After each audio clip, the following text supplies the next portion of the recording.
Pada suatu pagi yang sunyi di tengah hutan lebat, di sebuah rumah kayu yang kecil dan sederhana, tinggal seorang ibu bersama anaknya yang masih kecil.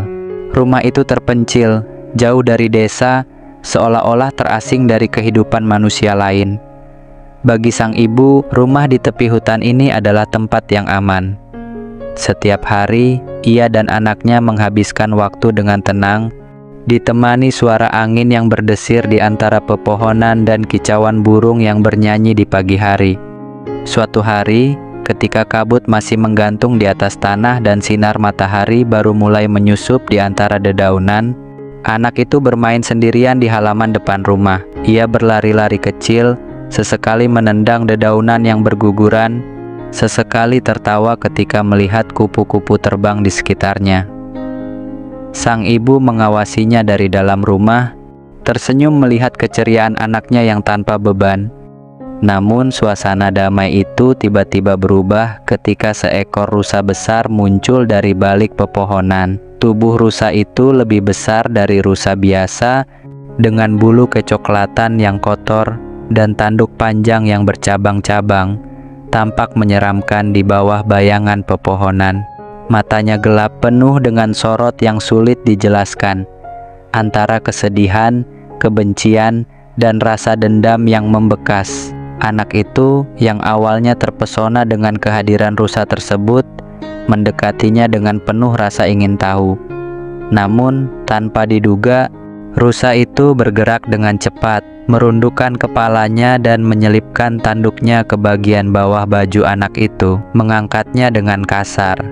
Anak itu berteriak kaget dan ketakutan, tubuhnya tergantung di tanduk rusa yang melengkung tajam. "Ibu!" jeritnya penuh dengan ketakutan. Sang ibu yang mendengar suara anaknya berteriak segera keluar dari rumah. Apa yang dilihatnya membuat jantungnya berdegup kencang. Anak kecilnya terombang-ambing di tanduk rusa besar itu, wajahnya ketakutan, tubuhnya tak bisa bergerak karena terjebak di tanduk yang kuat. Namun yang lebih mengerikan adalah cara rusa itu menatap sang ibu. Ada kilatan aneh di matanya, seperti hewan yang haus akan sesuatu yang lebih dari sekadar makanan. Rusa itu tanpa sedikit pun ragu berbalik dan mulai berlari masuk ke dalam hutan, membawa anak itu bersamanya. Sang ibu tersadar dari keterkejutannya, segera mengejar, meneriakkan nama anaknya sambil menerobos semak-semak yang menghalangi jalannya. Hutan itu terasa semakin dalam dan gelap saat ia berlari. Pepohonan yang tinggi seolah menjadi penghalang, seakan ingin menutup jalan baginya. Jantungnya berdetak semakin cepat, tubuhnya terluka oleh ranting-ranting tajam yang mencakar kulitnya. Ia tak peduli. Ia hanya ingin mendapatkan kembali anaknya. Namun rusa itu berlari semakin jauh, seolah-olah tahu betul jalan di dalam hutan ini.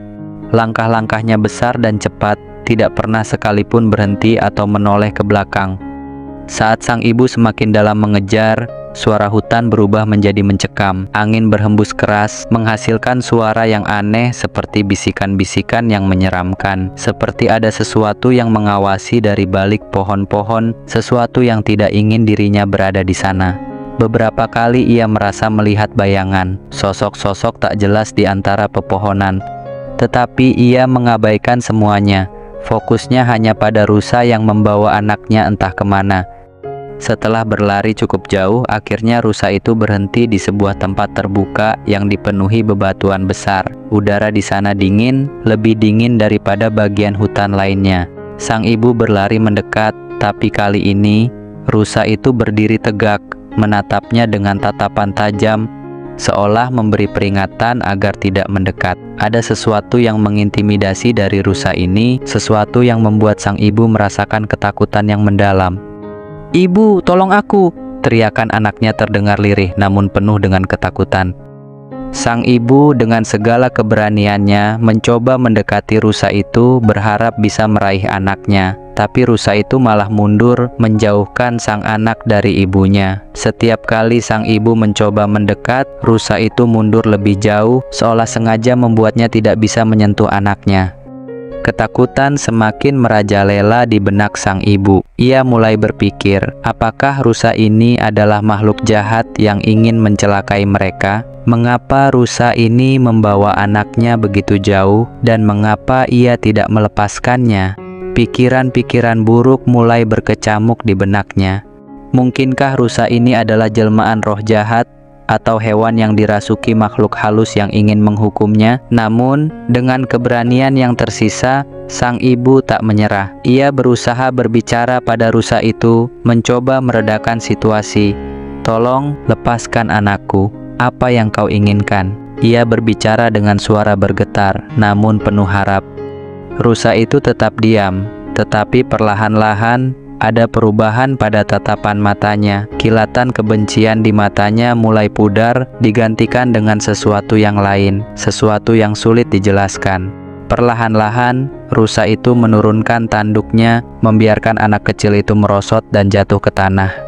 Anak itu menangis, segera berlari ke arah ibunya yang langsung memeluknya dengan erat. Dengan perasaan lega yang tak terhingga, sang ibu mengucapkan terima kasih pada rusa itu. Meski ia masih tidak mengerti mengapa rusa tersebut bertindak seperti itu. Dengan penuh keheranan, ia mulai menyadari bahwa rusa itu bukanlah hewan jahat, melainkan makhluk yang mungkin terikat oleh sesuatu yang lebih besar daripada yang ia ketahui. Ketika sang ibu dan anaknya berjalan kembali ke rumah, mereka tiba di tempat di mana dulunya rumah itu berdiri. Namun kini, yang tersisa hanyalah puing-puing yang berserakan, tertimpa pohon besar yang tumbang. Rumah mereka telah hancur dan sang ibu menyadari satu hal. Jika saja rusa itu tidak membawa anaknya ke dalam hutan, mereka mungkin sudah berada di dalam rumah saat pohon itu jatuh. Air mata membasahi pipinya ketika ia menatap rusa itu yang kini berdiri di pinggiran hutan, menatapnya dengan tatapan yang lebih lembut, seakan-akan rusa itu ingin mengucapkan sesuatu. Di momen itulah sang ibu tersadar. Rusa ini adalah rusa yang pernah ia selamatkan beberapa tahun lalu, rusa yang hampir terbunuh oleh pemburu. Saat itu, ia menggendong anak rusa itu dan menyembunyikannya, memberinya tempat perlindungan hingga pemburu pergi. Sang ibu akhirnya mengerti, meski rusa itu tampak menakutkan dan tindakannya seolah penuh ancaman, ternyata ia memiliki niat baik yang tersembunyi di balik segala ketakutannya. Rusa itu datang untuk membalas budi, untuk menyelamatkan mereka dari bahaya yang tak terlihat. Teman-teman, kebaikan yang kita lakukan, sekecil apapun, seringkali kembali kepada kita dalam bentuk-bentuk yang tak pernah kita duga. Terkadang, bantuan atau perlindungan datang dari arah yang tak terduga. Cerita ini mengajarkan kita untuk terus menabur kebaikan tanpa perlu mencari balasannya, karena hidup selalu menemukan cara untuk memberi kita imbalan di saat yang tepat.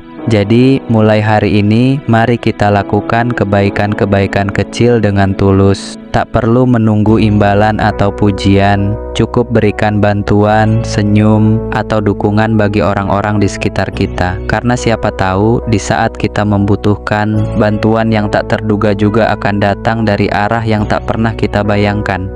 Kalau teman-teman merasa terinspirasi oleh pesan ini, jangan lupa untuk subscribe dan nyalakan lonceng notifikasi supaya nggak ketinggalan cerita-cerita penuh makna lainnya. Dukung channel ini agar kita bisa terus menyebarkan kebaikan dan inspirasi ke lebih banyak orang. Yuk, kita tumbuhkan semangat positif bersama.